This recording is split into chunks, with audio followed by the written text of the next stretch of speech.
On Siman Mem Sif Dalid, the Mechaber had said that if a person is lying in bed and he's with his wife, you have to take the tefillin out of the room, or to put it in a kli b'sayich kli.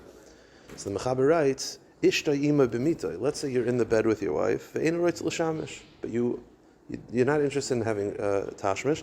The Mishnah Berurah points out in the Biur Halacha, it's dafka a case where you officially say we're not having tashmish. Then mikra ein nishta imai. Then you don't need kli b'tay kli, because the whole kli b'tay kli is because of the tashmish. If you've decided you're not going to have tashmish, hey, lahanicha b'mita keneged sidoi dina kitachas margaloisa. We said last time you're not allowed to put them under your feet. It's disrespectful. So putting them by your waist is also a problem, because the Mishnah Berurah explains you might come to change positions and you might come to put your body and your feet eventually might go on it, and therefore it's not respectful. Sif Vav, we'll do Vav and Zayin fairly quick because it's not practical. Shachach v'shamim mitase b'tefillin. If a husband and wife accidentally have tashmish while he's wearing tefillin, so lo yechaz lo bebatim lo b'ritzu, he has to take them off, but he should not touch the ritzuas or the bottom with his hands until he washes netilas yadayim.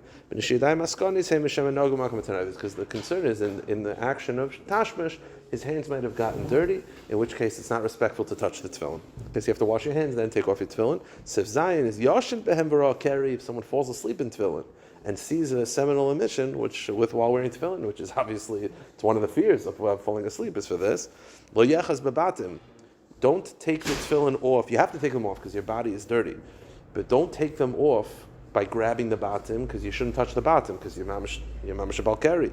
Eliyechas b'ritzua u'masaraisim.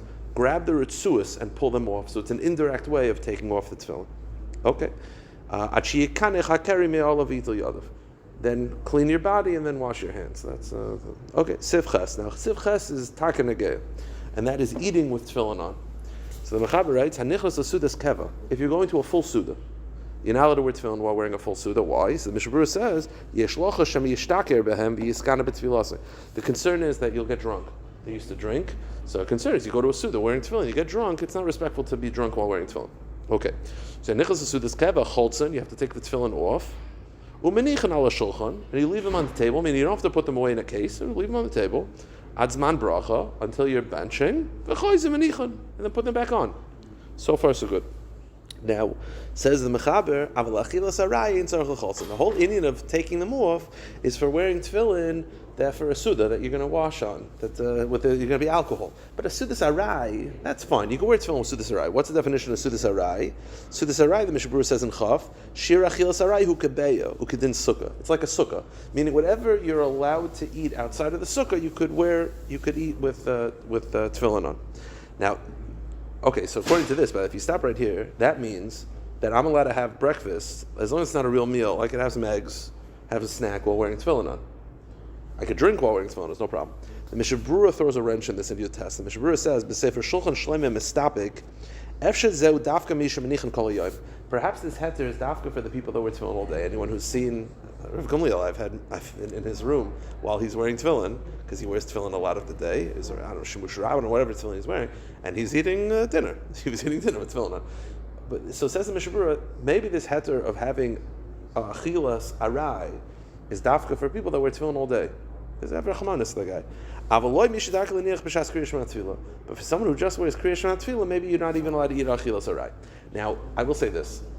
This Mishnah Berurah is the potential issue with eating or drinking with tefillin on at all nowadays. So I saw Rav Yitzchak Yosef as a tshuva. I forgot to check up exactly what he says in Tshuvas Rishon LeZion. Because Sfardim, this is more of a cultural thing than Ashkenazim. They'll have like a cup of tea, like throughout Shacharis. That's more of a cultural Sephardi thing than Ashkenazi thing. We do other things bad, but I'm just saying. But that's like a cultural thing. So the Rishon LeZion has a tshuva about it, and it's based on this Mishnah Berurah. So I will say this: the poskim do bring down the Aderes writes that even according to this Mishnah Berurah, this concept that not to wear tefillin for people that are only wearing tefillin for Kriya Shema Shemona Esrei, not to eat. But he says if the eating helps you daven, let's say a person's like, I've had this sometimes where I feel very, very thirsty, and it's mamish it's staring me. So I don't want to drink on the table. I'll go outside and have a cup of water. I always think about the fact that I'm wearing tefillin and having a cup of water. So according to the Shulchan Shlomo, by the way, even the Shulchan Shlomo, maybe he's only a problem if it's achilas harai. Ashtiya is like b'chalal, maybe nothing, efshir.